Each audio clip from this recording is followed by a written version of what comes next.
Ntendeza Kristo, neebaza Katonda olw'ekitabo eky'obulamu ky'atuwadde, ate njagala okusiima gwenna atutte eddaala ery'okuba nga ogenda mu maaso n'okwekkaanya ensonga ez'enjawulo ezisomesebwa mu byawandiikibwa.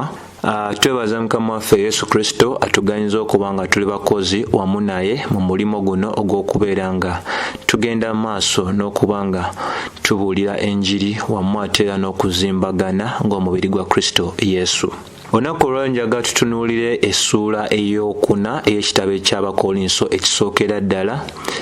Era gwenna agenze maaso n'okuba nga ogoberera ddala gye twaviira ddala ojja kizuula nti ekkanisa ey'Abakolinso yayinamu embeera etaali nnungi emu ku yo nga y'embeera ey'okubeera nga baali bayinamu enjawukana ezaali mu masekkati gaabwe, ate abalala ne babeera nga baatandika okubeera nga baateekawo obubondo nga abamu bagamba ba Pawulo, abalala bagamba ba gundi ne gundi. So embeera ey'engeri ng'eyo. So omutume atandikira ddala mu ssuula esooka ng'alaga obukulu bwonna obw'ensonga nti buli ku Kristo Yesu wamu ate era n'omusaalaba gwe, n'okukakasiza ddala nti okuyita mu mulimo Yesu gwe yakola gwafuula ffe ffenna okubeera kino kye tuli olunaku olwaleero abagamba nti twalokolebwa. N'alagira ddala nti teri n'omu ku ffe alina kwenyumiriza mu nsonga yonna, wabula okwenyumiriza kubeere mu Katonda oyo yatusobozesa mu Kristo okubeera nga Kristo afuuka amagezi gaffe, Kristo afuuka obutuukirivu bwaffe, Kristo afuuka obutukuvu bwaffe, Kristo afuuka okutukuzibwa kwaffe.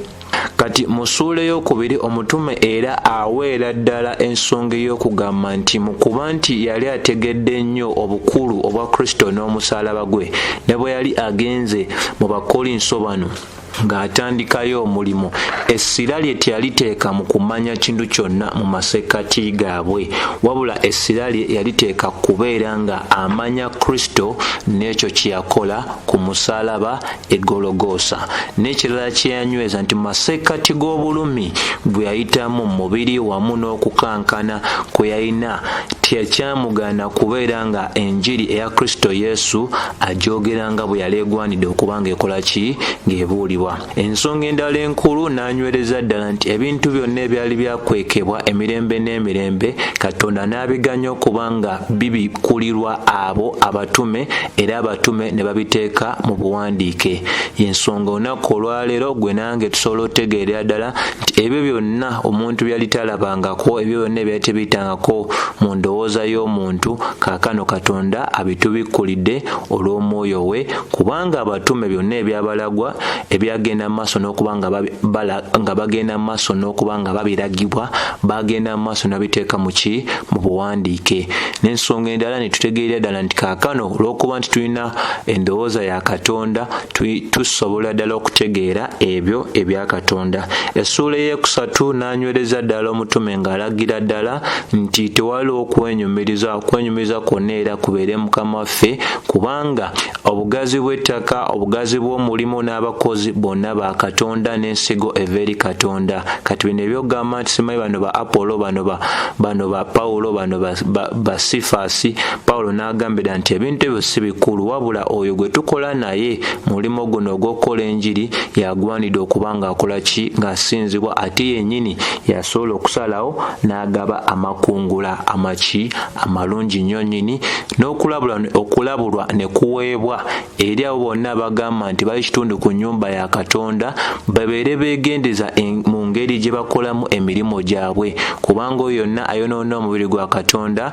wakusaanyizibwawo. Kitegeeza nti abaweereza mu mibiri gino tetusaanidde kubeera nga twogera ebinyumira abantu oba ebitunyumira, tugwanidde okubeera nga obubaka bwa Katonda tubukwata mu ngeri ennuŋŋamu, kubanga olunaku lujja lwe tugenda okubeera nga tulamulwa ffe ffenna mulimo ki gye twakola mibiri gino. So empeera yaffe Katonda waffe nnyini yagiina, ate gwe tukola naye ate tekitugwanidde okubeera nga tukola ki tetuwakanya mazima ng'abamu ku abo biro ebya Musa ne biro ebya Pawulo ebagenda mu maaso n'okuwakanya amazima ne kifuuka kitundu ku bulamu bwabwe, era ekyo Pawulo alagira ddala nti abawakanya amazima bo bakubeera nga basalibwako ddala obatali busaasizi. So tuyingira mu ssuula eno ey'okuna nga Pawulo ayongerayo okunyweza ebintu ebimu ku byo bitulaba nga byakoma mu ssuula ey'okusatu. Ojjukira olubereberye Bayibuli teyaliimu ssuula wamu n'ennyiriri, bino byateekebwamu bantu, so eno yabanga bbaluwa emu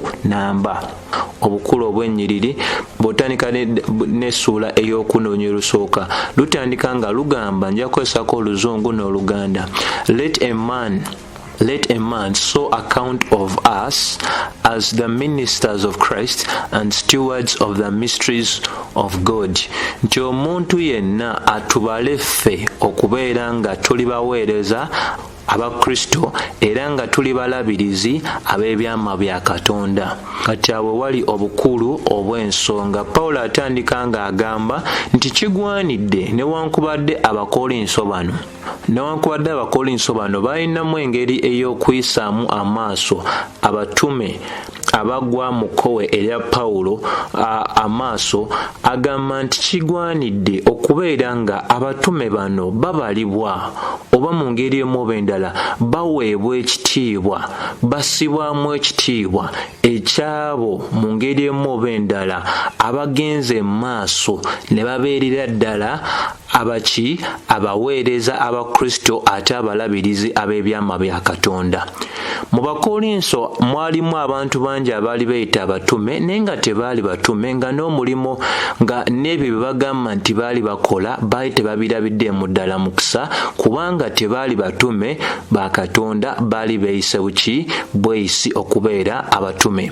Wabula ensonga ya Pawulo wano gy'agamba nti tubalibwe ng'abaweereza abakristo mu bufunze kyagezaako okulaga nga gwe nange tugwanidde okuba nga tukitegeera nti tebalina kubeera nga ate bayimusibwa waggulu w'okulabwa nga abaweereza abakristo ababeesigwa ab'ebyama bya Katonda, kubanga mu kanisa y'Abakolinso mwali muyingiddemu obuzibu obw'okubeera nga abamu ku bantu ab'enjawulo bayitirira okubeera nga tebakoma kuwa batume ekitiibwa kyabwe, naye ne batandika genda mu maaso n'okubayimusiza ddala okubalabira ddala ng'abakulembeze ab'ebibiina eby'enjawulo. Y'ensonga lwaki baali batandise okutema mu batume obubondo, nga bamu bagamba tebagoberera ekibiina ekya Pawulo, abalala nga bagamba bo ba kibiina kya Apolo, abalala nga bagamba ba kibiina kya Peetero. Pawulo agamba nti ekintu ekyo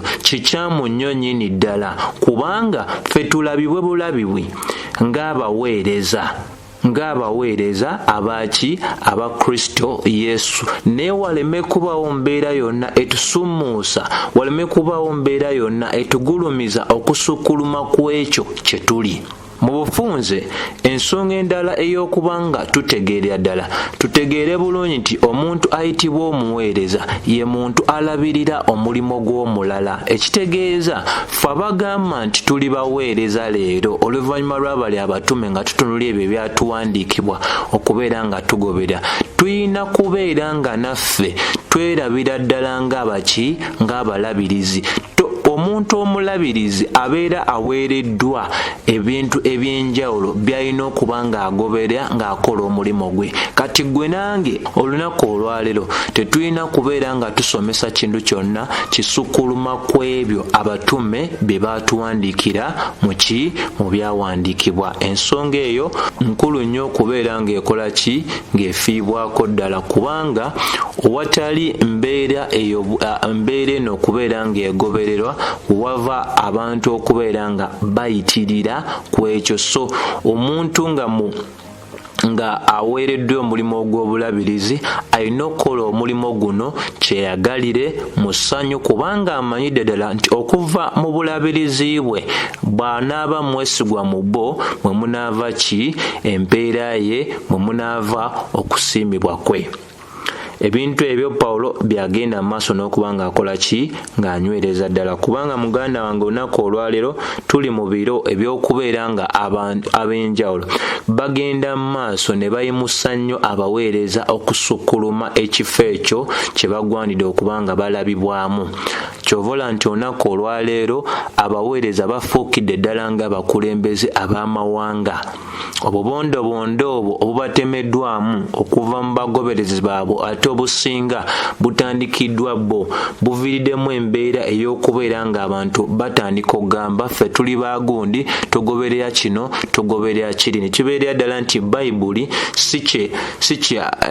ebintu ebiwandiikiddwa mu Bayibuli tebiteekebwako ki mulaka, abantu si bye bagoberera. So Pawulo agamba nti ebyo by'otuyimusa ne tuteekebwa ku ddaala erisukkuluma okubanga tuli baweereza, ne tusukkuluma eddala eby'okubeera nga mutulabanga abalabirizi ate ne mutufuula ba masters oba ne mutufuula abakama, agamba ffe tuli baweereza aba Kristo Yesu, era teri muntu yenna ayina tuyimusa kusukkuluma kw'ekyo ekifo kyaffe ekyobuweereza, ekifo kyaffe ekyobulabirizi. So naawe okimanyi bulungi nti omuntu yenna omulabirizi yaweebwanga obuvunaanyizibwa obw'okukakasa abo abali wansi we bafuna ebyo bye bagwanidde okubanga bafuna mu budde obutuufu. Kyobola nti Kristo Yesu alina ekigambo kyayogera mu Matayo essuula eya 24 olw'anamuta n'agamba, ani omuweereza omwesigwa ate nga mugezi? Y'oyo mukama we gwe yakwasa obuvunaanyizibwa ku nnyumba ye gw'alisanga nga abo ab'ennyumba abawa emmere mu kiseera ekituufu. So kitegeeza nti ffe abagamba nti lero tuli babuulizi oba tuli baweereza, tulina kakasa nti abantu tubaliisa ekyo kye bagwanidde okubeera nga bakola batya nga kye balyako nga kisobola okubazimba ne kibanywereza ku kkubo ettuufu, okusinga okubeera nga abantu mu ngeri emu oba endala tubasongera ku kintu ekirala. So ensonga Pawulo gy'agenda maaso n'okola n'okunyweza ng'agamba nti ensonga eyo nkulu nnyo, yakola yakufiibwako. So ssebo oba nnyabo ampuliriza, ebintu ebituweereddwa bw'olaba obukakkamu bw'omusajja awandiika butegeeza nti omuweereza aba agwanidde kubeera mu kakkamu, omuweereza aba tagwanidde kola kweyitiriza. Era bw'olaba omuweereza yenna ayagala ekitiibwa ekisukkuluma ekyo ekimuweereddwa, awo waba waliwo engeri ey'obwangu. So Pawulo agamba nti mu ngeri emu oba endala nti ekifo ekyo kimala omuntu yenna ekyakola ekyatuweebwa mu ngeri emu oba endala. Olwokubiri nanyweza ng'agamba, moreover it is required in stewards that a man be found faithful. N'agamba mu nsonga eno ey'okubeera nga omuntu muweereza wa Kristo Yesu kiba kigwanidde nti oyo agamba nti oyo agamba nti muweereza asangibwe nga mwesigwa. Obeera otya omwesigwa? Obeera omwesigwa mu mulimu ogwo gukola gutya ogukwereddwa mu nsonga ey'ebyama bya Katonda. Bakozesa ekigambo ebyama bya Katonda bategeeza amazima ago agabikuliddwa. Kati amazima agabikuliddwa eri gwe nange bye bino bye tulaba mu byawandiikibwa. So agamba nti mu nsonga ey'obulabirizi kiba kisaanidde omuntu okusangibwa nga mwesigwa. So kati ssebo gwe nayenna awuliriza ng'ogamba oli muweereza, oli mwesigwa mu ekyo ekyakuweebwa, kubanga obuvunaanyizibwa bw'omuweereza bwonna kwe kukakasiza ddala nti abeera mwesigwa eri oyo eyamuwa omulimu. Naye ssebo bannya bampuliriza, tuli mu biro nga ensonga eyo nzibu nnyo yakubeera ng'ekola ng'erabwako, kubanga abantu abasinga kaakano tulina abagatta ku kigambo kya Katonda nga bwe bakitoolako, abalala ne bakitoolako nga bwe bakigattako. Naye Bayibuli egamba nti omuweereza omutuufu olina kubeera ng'oli mu kimwesigwa. Kyova mu bbaluwa ye ey'okubiri y'Abakolinso ekyokubiri essuula y'okubiri agamba nno ffe tetuli kitundu ku abo abagenda mu maaso n'okudibaga ekigambo kya Katonda. Ekitegeeza nti omuweereza atali mwesigwa yadibaga ekigambo kya Katonda. Era Pawulo y'omu ayogera mu Bakolinso ekyokubiri essula ey'okuna olunyiro lw'okubiri n'agamba nti ffe twenenyeza ebintu byonna eby'ebyama ebitali bya bwesigwa okutambulira mu bulimba n'okukwata ekigambo kya Katonda mu ngeri eyaki ey'obulimba. Wabula n'agamba nti ffe tweragira ddala mu ngeri eyaki ey'amazima eri buli muntu yenna n'eri endowooza yaffe mu maaso ga Katonda. So kuno kulabula eri omuntu yenna akatono k'ogamba nti oyagala okagabanako n'abalala ng'osomesa, kakasa nti akatono ako tekayitirira ate mu ngeri emu oba endala tekakendeeza ku ebyo ebyaweebwa edda. Ensonga Pawulo gy'agenda maaso n'okola ki n'okusimba, ng'era agamba ensonga eno etegeerebwe ddala. Mu lunyiriro lw'okusatu omutume y'omu ayongerayo nga atulagira ddala ensonga endala ey'okufiibwako ng'agamba nti but with me it is very small thing that I should be judged of you of any man's judgment. Nti eri nze ino nsonga ntono nnyo okuba nga nnamulwa omuntu yenna mu mmwe. Ye I judge not on my ate nekira nze sigenda maaso n'okubeera nga neeramula. Olwokuna n'agenda maaso ng'agamba for I know nothing by myself, sina kyemmanyi ku lwange, yet am I not hereby justified, naye ate sigambye no siriiko kyakunenzebwa, but he that judges me is the Lord. Naye oyo anamula si mulala wabula ye Mukama waffe. Olwokutaano n'abagamba therefore judge nothing before time, temuganya kubaako kintu kyonna kyemulamula kaakano ng'obudde tebunatuuka obwa Mukama waffe Yesu, who will bring to light the hidden things of darkness. Oyo anaaleeta ebintu byonna ebyekyama ebiri mu kizikiza n'abireeta mu kitangaala, and will make manifest the counsel of the hearts of men. Era yajja okubeera ng'alabisa ebyo byonna ebiri mu mitima gy'abantu, and then shall every man have the praise of God. No, oluvannyuma lw'ekyo buli muntu yenna anaafuna okusinzibwa, anaafuna okutenderezebwa okwokwani okwa Katonda.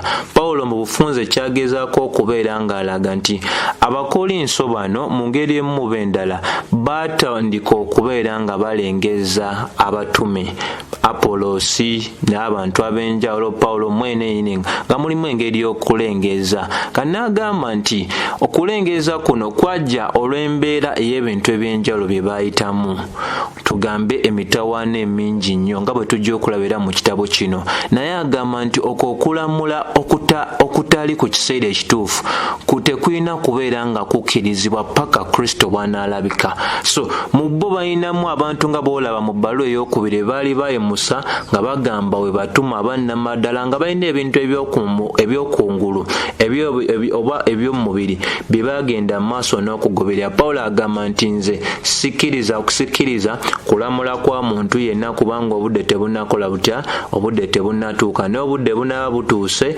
oyo omulamuzi omulungi manyidde ddala yanannamula, era buli kyonna ekyakwekebwa yajja okyanja buli muntu yenna ategeera ekyalina okuba ng'akola ki ng'afuna. Kyoba olaba nti era bambi yeeyogerako mu Bagalatiya essula esooka olunyiriro 10 ng'agamba nti nze sigezaako kubeera nga ngezaako kakasa muntu yenna, nti tugambe kaakano ngezaako kakasa abantu oba Katonda. N'agamba nze sinoonya kusanyusa muntu yenna, singa nali noonya kusanyusa muntu yenna nze sandibadde muweereza owaani owa Kristo Yesu. So omutume agenda mu maaso ng'alaga nti newankubadde abamu bayinza okuba balina endowooza gyali etaali nnungi, endowooza y'okubeera nga bamuyisaamu amaaso, endowooza y'okubeera nga baali balaba nti yali tatuukiridde mu ngeri ey'abo be baayagala nnyo okusinziira ku ndabika ey'okungulu oba ey'ewabweru. Yagamba nti yali mwesigwa nnyo okubeera ng'akola omulimu gwe, era yali tafaayo byo byonna bye baali bagenda mu maaso n'omulowooleza. Naye ye ekikulu nti yasinga okuba nga afaayo nnyo gy'ali. Ensonga ey'okakasa nti yali singa aba akakasiddwa mu maaso ga Kristo Yesu kyekyali ekikulu. Kyova mu Lunyiriri olwokutaano agamba nti olunaku luli Kristo bwaligenda mu maaso n'okwolesa ebyama byonna ebiri munda mu mitima gy'abantu, era awo buli muntu yenna anaafuna okutenderezebwa okwannamadala okuva eri Katonda. So kyensonga lwaki agamba nti temulamula mangu muntu yenna ng'obudde tebunnatuuka. N'olunaku olwaleero nga leero bwe tutunulaba nti abantu abasinga oba n'endiga leero ze tugamba nti ziri mu kkanisa oba abagobereza abasinga abatali bayigirizwa bakulembeza nnyo obungi bw'abantu ne ssente okusinga ensomesa y'amazima. Omuntu singa alabika nga ayina abantu bangi bamugoberera, ayina ssente, ayina ebintu ebikwatibwako eri abantu leero abatali bayigirizwa wabula abagobereza obugoberezi, bo ekyo kye batwala nga akabonero akakasa nti omuntu oyo akozesebwa Katonda. Ebintu ebyo bikyamu. N'olunaku olwaleero ettutumu ly'omuntu ligulumiziddwa nnyo waggulu w'amazima nti omuntu ne bw'obeera ng'osomesa amazima naye nga toli watutumu, tolina namba, tolina ssente, tolina bintu byanjawulo bino bikwatikako, kizibu nnyo abantu okuba nga baggulawo amatu gaabwe gy'oli era bakulabira ddala nga atalina kyabagamba. Lwaki? Kubanga ebintu bo bye balabirako Katonda byasinzirako okukozesa abantu tebabiraba mu bulamu bwo. Pawulo agamba ti ekintu ekyo kikyamu nnyo nnyini ddala. So ebintu ng'ebyo tuba tulina okubeera nga tukola tutya, nga tubyewalira ddala ne tubeera nga tukkiriza nti agenda okubeera ng'awa okulamula okusemberayo ddala si mulala wabula ye Kristo Yesu. Ate kyandibadde kirungi eri ffe abagamba nti tugoberera Kristo okunoonya obulamuzi bwe, okunoonya okusinzibwa okuva eri Kristo okusinga okunoonya okusinzibwa okuva eri eri abantu. Newankubadde eri abo batategedde mazima ga Bayibuli, bo bakulembeza okusinzibwa okw'abantu okusinga okulembeza okusinzibwa okunaatuweebwa oba okunaaweebwa omuntu yenna kakuviira ddala eri Kristo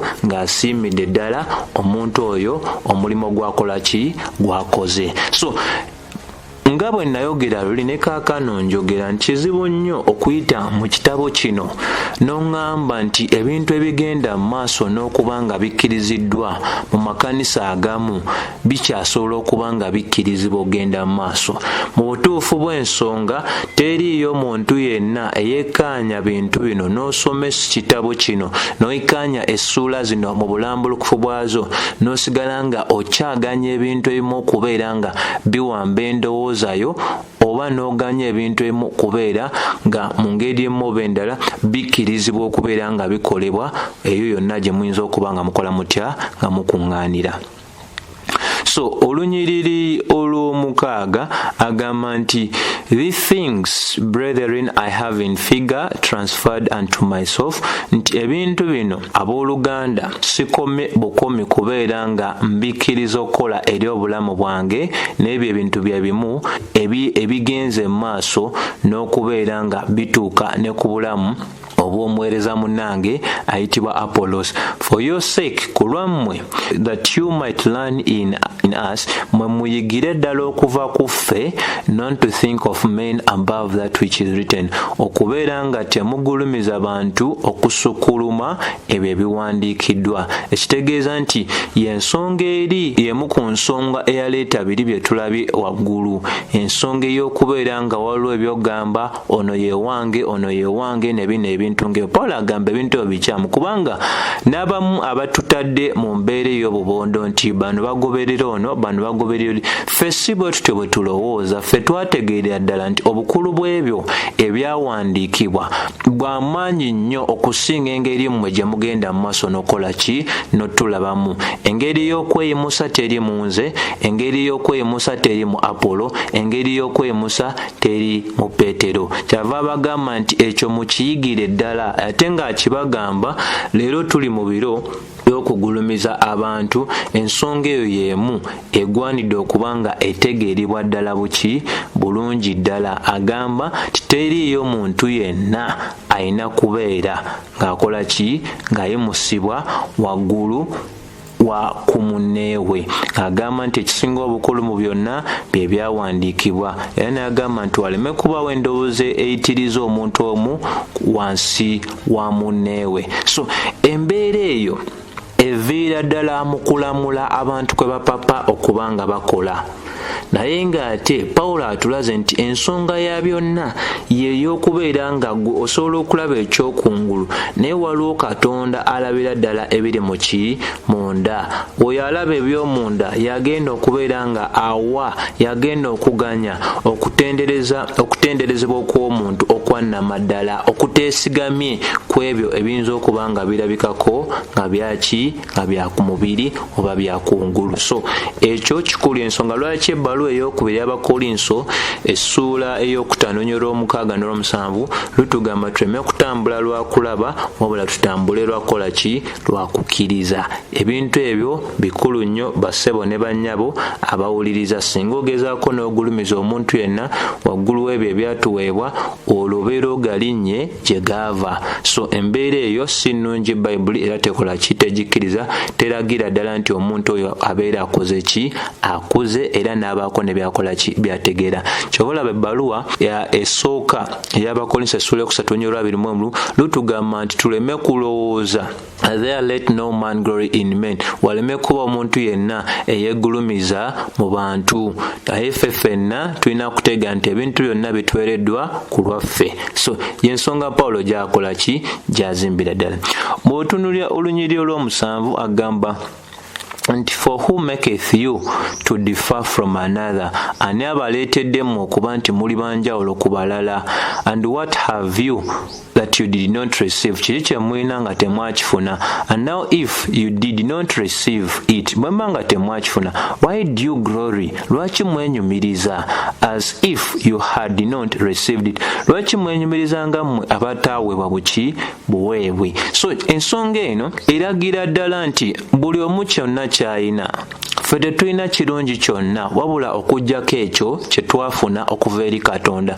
Buli omu abeere mumativu n'ekyo kyafunye okuva eri Katonda. Ate bw'omanya nti gwe ky'olina wakifuna kuva eri Katonda, Pawulo agamba lwaki weenyumiriza? Bino bye mugenda mu maaso nga muwaana ono, muwaana oli, muwaana oli, agamba bikyamu. Buli omu alinako ky'alina Katonda yakimuwa. Kati oyo alina talina kwewaana, ate era oyo alina talina kukkiriza kubeera nga awaanibwa abala, wabula ffe ffenna tugwanidde okubeera nga tukola tutya, nga tugulumiza oyo eyatuganya okuba ffe abaali tebalina kintu kyonna okuba nga tukola tutya, nga tuweebwa. Y'ensonga y'omusajja gy'agendera ddala mu maaso n'okuba ng'akola ng'anywereza ddala, ng'era gwe nange tulina okuba nga tunnyonnyokera ddala ensonga eno, okubeera nga tetuganyaayo muntu yenna agezaako okubeera nga atwerabiza tituwaweebwa bweru. Jjukira Yakobo 1:17 egamba nti buli kirabo kyonna ekirungi era ekituukiridde kiva waggulu okuva eri kitaffe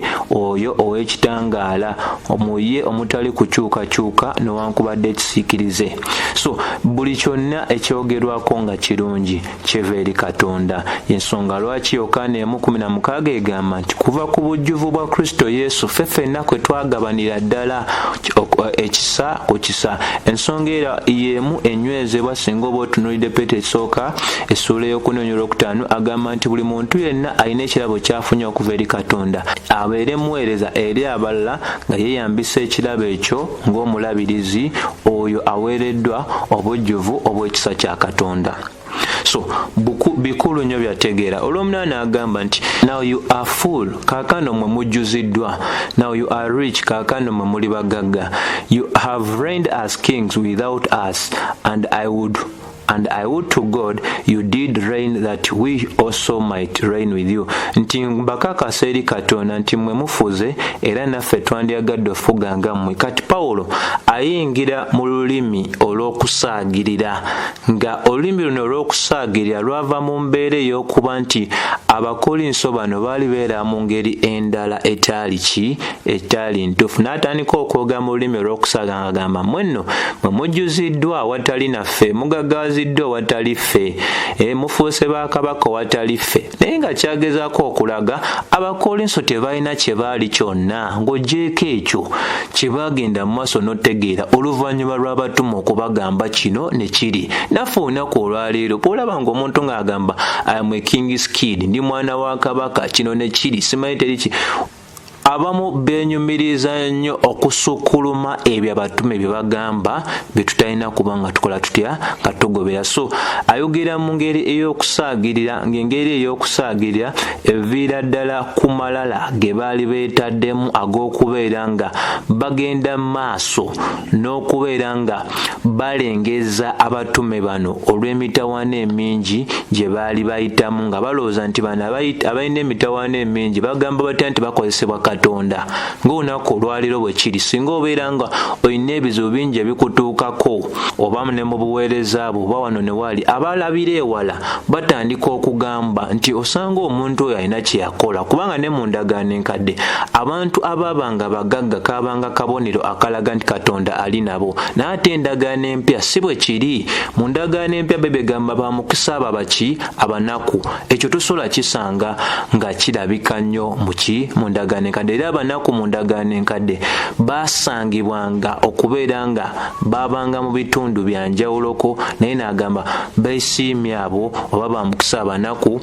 Naye ate era Bayibuli etulaga nti abatume byonna bye babiyitamu olw'obuvunaanyizibwa Katonda yennyini abaganya okuyitamu bye bayitamu okubanga yeefunira ekitiibwa kye. So bano bwe baatunuulira okusoomoozebwa kwabwe ne balowooza osanga bano tebakola ki, tebakozesebwa Katonda. Kyabagamba mu Lwomwenda, for I think that God has set forth the apostles last. Nti ndowooza nti Katonda akkiriza abatume okubanga be basemberayo ddala. Katonda yennyini yakiganya, n'agamba nti era ffe twalondebwa okubeera nga tufa, ne tulondebwa okubeera nga tufuuka ekyokusekerera eri ensi yonna n'eri zimalayika n'eri abantu. N'agamba nti ffe kaakano tuli basiru ku lwa Kristo Yesu, naye mmwe muli bagezi mu Kristo Yesu. Ffe kaakano tuli banafu, naye mmwe muli b'amaanyi era muli ba kitiibwa. Ffe tuyisibwamu amaaso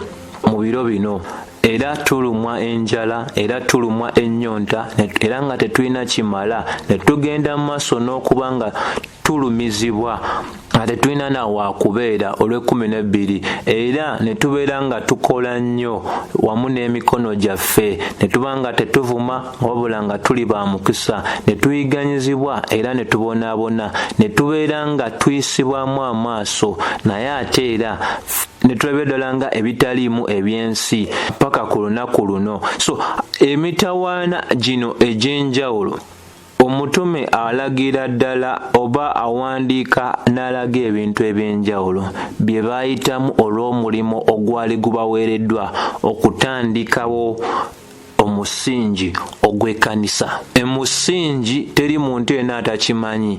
Omusingi muzibu nnyo. Bino ebisigadde n'ozimbira waggulu byangu nnyo byakola, naye omuntu akkirira wansi abala gye bataagala kukkirira, omuntu oyo aba n'omulimu mukulu nnyo okusinga ono gw'olabye ng'atandise okuba ng'azimbira ku musingi ogwateekebwawo. So kyabagwaniranga bo abatume okuyitamu ebyo baayitamu okuba nga ekkanisa efuna omusingi omutuufu, omusingi ogwa nnamaddala ogutanyeenyezebwa, wabula bo Abakolinso bakirabanga ekitegeeza ti bano abantu bannange embeera ekuba bali laba bano tebaliiko naki na mukisa gwa Katonda tesobola na basiima wabula ebyo byonna bye bintu ebyamuleetera okwogera biri byayogedde waggulu mu lulimi olw'okusaagirana abagamba mmwe munnange muli bakabaka muli bagezi muli b'amaanyi naye nga abo bagambe batyo ebigambo ebyo yali ayogera si bye yali ategeereza ddala wabula mu butuufu bw'ensonga yali alaga nti kyonna kye musobola okuba nga musobola okubeera Katonda akozesezza ffe mu kunyigirizibwa kwaffe okuba nga mufuuka abantu ab'enjawulo. So olw'14 n'agamba nti I write not these things to shame you. N'annyonnyola ensonga lwaki yayogera mu lulimi luli ayogedde mu lulimi lw'ayogedde ng'alaga n'ebintu ebyenjawulo. N'agamba bino sibiwandiika kubeera nga nkola ki nga mbaswaza. Ekigendererwa si kya baswaza wabula agamba ne wabula ng'abaana bange abaagalwa mbalabula. So amalala gali gonna ge mugenda maaso n'okwolesa nga mutulengeza mutuyisaamu amaaso mutunuulira embeera gye tuyitamu ne mutulabira ddala nga abatalina mugaso ebyo byenjagala obbalabulako obubondo bwe mututaddemu ti ono waagundi ebyo byembalabulako bikyamu ne bino ebyenjalo ebirala by'okubeera nga mutandise okubeera nga mwina be mulaba nga batutumu nnyo mwina be mulaba nga balabika bulungi nnyo tusinga ebyo byendi obbalabulako. 15 n'agamba ti newankubadde musobola okubeera n'abasomesa bangi nnyo nnyini ddala mu Kristo gamba naye temuyina bangi nga bataata. Alaga olulimi olw'okufaayo eri Abakolinso. Tabasomesa basobola okuba nga balina bangi naye tebalina bantu bagwa mu kkowe ery'okubeera bataata. Ate kijjukira kino Pawulo akyogeza buvumu akyogeza buyinza kubanga ye yatandikira ddala ekkanisa eyo Katonda gwe yakozesa okutandika oba okusimba omusingi ogw'ekkanisa ey'Abakolinso. Taata yafulumya abalala bakusensikana n'ofuna emikwano n'ofuna abantu ab'enjawulo abantu abalala ne bajja mu bulamu bo ne waliwo gye wakola ki gy'oyinza okuba nga waviira ddala. Kana ekigambo kino ekya taata nakyo kikulu nnyo kyategeera agamba nti temwina bataata bangi wabula mu Kristo Yesu nze mbazadde okuyita mu njiri. Oyo ayitibwa taata ow'omwoyo ye muntu eyakubuulira enjiri n'olokoka. Omuntu eyakubuulira enjiri n'olokoka y'oyo kitaawo mu kukkiriza.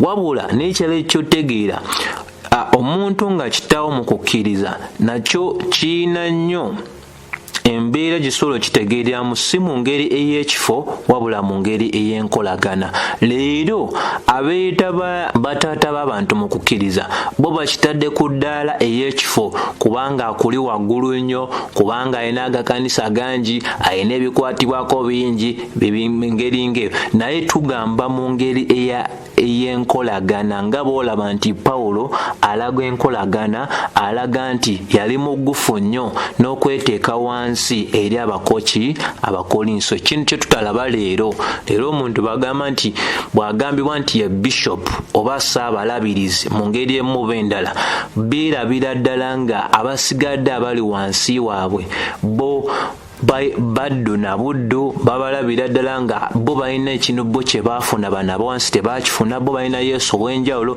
simanyi balina amafuta ag'enjawulo balina kwegamba omukisa ogw'amaanyi nnyo gwe baafuna nti bagugabirako n'abalala nti njagala okusabira omukisa kubanga yawanze ebintu ng'ebyo ne beerabira obukulu obwa Katonda waffe. 16 n'agamba nti mbeegayirira mmwe mubeere nga mungoberera. Jjukira tulinako essomo lye twakola erigamba bintu ki muweereza ki gw'osaanidde okugoberera. Wano njagala okwejjukiza ssebo oba nnyabo agenda mu maaso n'okuba ng'owuliriza. Goberera omuntu ng'agoberera Kristo ayinza okuba talina bikwatikako ayinza okubeera ng'endabika ye tesanyusa naye omuntu oyo singa olabira ddala nti yeesiga Katonda mu mbeera ey'okusoomoozebwa omuntu oyo agoberera ebyawandiikibwa talina kigendererwa kibigattako oba kibitoolako ye muntu omutuufu gw'ogwanidde okugoberera ng'ate talina malala mu ye nga muntu wa bulijjo. Agamba n'olw'ensonga eyo mungoberere mmwe mungoberere mmwe mubeere bagoberezi bange kubanga ebintu byonna abiraze ebiragira ddala nti yali agwanidde okubeera nga bava ku bali abeeyita abatuma bannamaddala naye nga ate si batume, alaze nti bakubwa emigo, bavumwa, bayisibwamu amaaso naate tebeegulumiza, ate bamanyidde ddala ki kye bali nti abantu bye babalowooleza si bye byali ebyenkomeredde eri obulamu bwabwe, bo amaaso gaabwe bali bagatadde ku Kristo ayina ki empeera yaabwe. N'agamba ne ku lw'ensonga eyo ngenda sindika Timoseewo gye muli, omwana wange omwagalwa oyo ate era omwesigwa mu Mukama waffe, era najja n'aleeta eri mmwe okubeera anaabaleetera okujjukira engeri zange. Kitegeera jjukira twategeera mu bbaluwa esooka nti Pawulo bwe yali e Makedoni, Kereo omukyala ayitibwa Kereo amuwandiikira oba amugamba nti eri e Kolinto waliwo obuzibu obuliyo, abantu batandise okwetemamu ebiwayi. Simanyi bano ba Muzaata, simanyi bano simanyi ba Kayongo, simanyi bano ba Mubajje, nga bw'obiwulira ebibeera mu busiraamu kati rero simanyi bano ba Sserwadda, bano simanyi ba Kayanja, bano simanyi ba Kiweeweesi, simanyi bano ba Kayiwa, ebintu ng'ebyo. Ate kati leero abakaakati babiwulira bo balaba bukulu kati zaabike, ani asinga abagobereza abangi, ani asinga alina ebikwatibwako bingi, so gatiibwa ago. Naye ye wanene agamba nti ono omwana anaababuulira ku ngeri yange ey'obulamu, ku ngeri zange ez'obulamu Kristo Yesu, nga bwensomesa ne mu bitundu ebirala byonna ne mu buli ki na buli kanisa. Byeŋŋambye mmwe Abakolinso tebikoma eri mmwe. Bino byenkolidde ddala eri amakanisa ag'enjawulo. Era Timoseewo anaagenda mu maaso n'okwekkaanya n'okutereeza empisa enkyamu ze mufunye eziyingidde mu mmwe nga mutandika okugulumiza abantu. Olw'18 n'alagira ddala kikaakano muyimusiddwa nnyo, mufuse b'amalala ne mubanga ne mubeera nga mwerabira ddala nga muli ba kitalo nnyo. N'agamba naye nja kujja gye muli obudde si bwawala nnyo singa Mukama waffe anaabaganyiza, era n'amanya nti n'ategeera okwogera kwammwe n'okubeera nga muyimusiddwa oba kuli mu maanyi. Olwabiri n'alyoka abagamba nti Obwakabaka bwa Katonda si bwa bigambo bugambo, wabula muki bulabika ne mu maanyi. So kikye mwandyagadde nzije gye muli na muggo, oba nzije gye muli mu kwagala oba mu bugonvu. So okusalawo kwali eri bo, baagala abakwata atya, bwanga boogera maanyi yali mutume, amaanyi agayina. Banga boogera mukuba nti ababonereza asobola obbaboneza kubanga yali taata gye bali.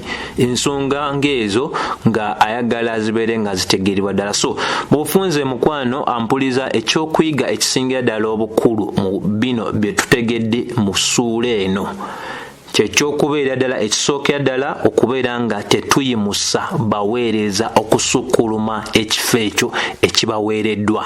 Tusigale nga tubalaba ng'abaweereza Abakristo, tetugenda maaso na kubayitiriza nnyo, bivaamu embeera ezitali nnungi.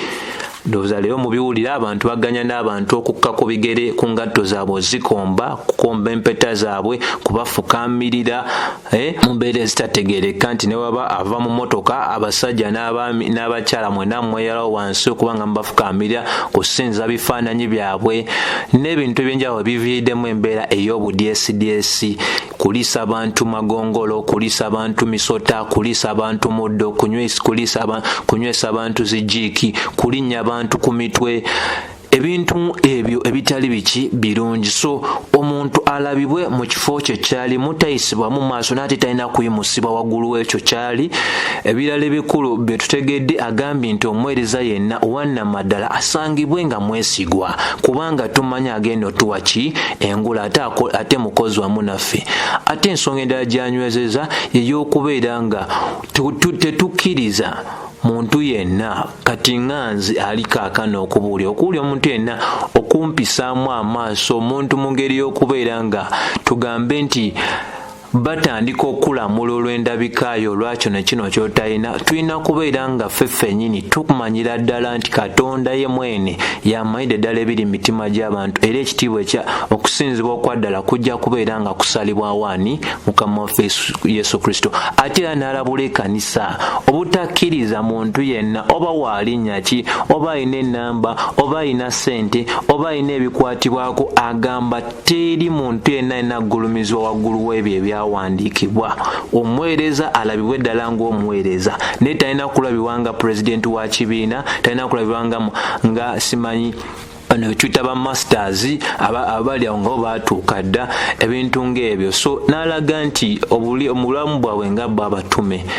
Katonda yakiganya kubeera nga bafuuka ekyokusekererwa mu maaso g'ensi n'eri bamalayika wamu n'abantu, naye nga Katonda alina ekigenderero ky'okubeera nga ebyo byatuuka ku batume, n'asiga nga yeefunira ekitiibwa kye nti n'abo balabibwa nga ab'ewansi ddala ate abakozesa omulimu omukulu nnyo ogw'otandika oba ogw'okuteekawo omusingi ogw'ekkanisa.